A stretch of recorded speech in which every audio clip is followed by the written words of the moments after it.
Hello mga kakusina! Alam nyo ba kung anong gulay ito? Ito yung murang bawang. Ayan, masarap itong ipakbet. At ito lang ang kanyang sahog. Kamatis na napakamahal. Ayan mga kakusina. At saka yung bagoong. At syempre, yung seasoning. Kung anong seasoning ang gusto nyong ilagay, okay na yon. Himayin ko lang to mga kakusina. Tanggalin ko yung mga itong mga ano niya. Roots.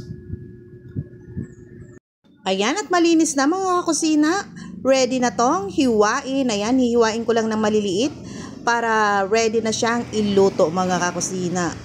Ayan nga, at nahiwa ko ng lahat. Ilagay naman na natin sa ating kaldero or kaserolang paglulutuan. Ayan, linagay ko na yung murang bawang at saka yung kamatis. Lalagyan natin to ng bagoong mga kakusina. Ayun, yung bagoong at saka kaunting tubig.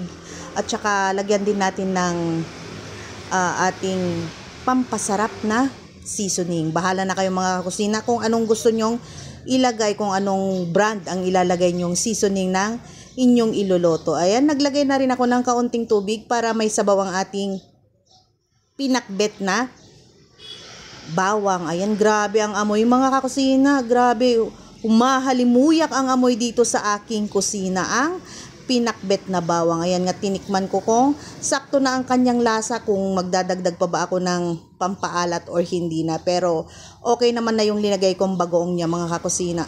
Saktong-sakto na. Ayan, luto na itong aking pinakbet na bawang mga kakusina. And then ito ang kanyang kapartner, ang barbecue. Ayan, tara mga kakusina, sa mga ready ng mananghalian dyan, sabay-sabay na po tayong mananghalian. Maraming salamat sa inyong lahat. God bless us always. I love you all.